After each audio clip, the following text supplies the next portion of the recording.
and there's like cocaine on the counter, there's weed everywhere, ashes everywhere, Corona bottles everywhere, and I was just, like that's how I was living.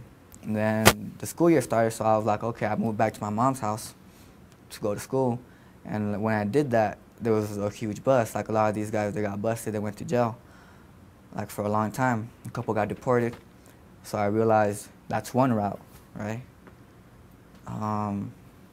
And construction, that's always another job that pays pretty well. You know, sometimes a lot of people want to go into construction because it pays good. You don't really need an education. But I didn't really want to do that. You know, once you break an arm or something, you're done. Construction. At that time, I was also working at a restaurant, washing dishes, and I didn't want to do that either for my whole life.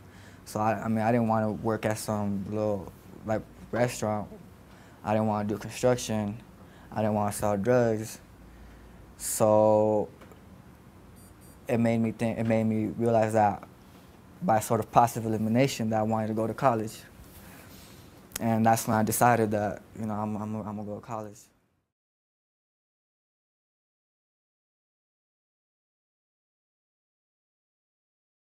I think it is very important because they know where we're coming from. They know the struggles that we face every day.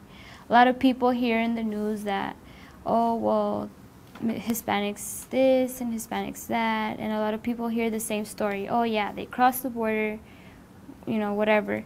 But they don't actually know what we face as we're here.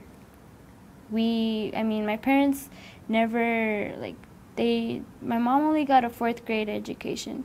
And, you know, thanks to them, I mean, my brother's in college. And I'm on my way to college.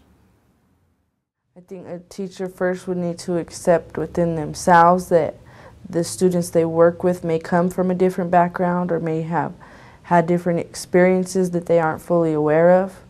And first understanding that themselves would be the first step, and then not pushing it away because it may be, you know, that's just how the student is. They don't know any different. Even when they go home, that's all they know. And I don't think they should judge because of appearance.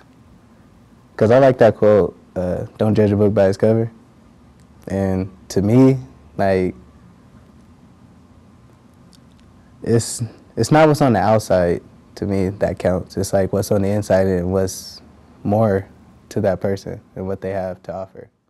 I think it's perfectly fine to, you know, to accept and sort of integrate that outside world into your own classroom, you know, not necessarily whether that's within the subject that you teach. If you're a mathematics student, if you teach math, and you know, something happens, you know, a bill gets passed, there are all these things that affect everyone, you know, that we deal with. I know teachers who, I think most teachers are relatively engaged people who are, you know, keep up to date about the world around them. And so when you get things like immigration rallies and stuff like that, you know, don't act like that stuff doesn't exist, you know, outside of your own classroom, because it certainly does.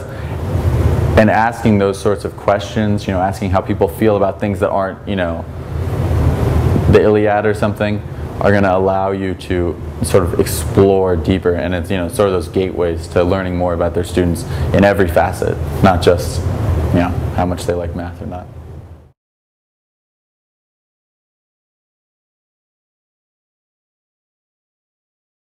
They're different, way different.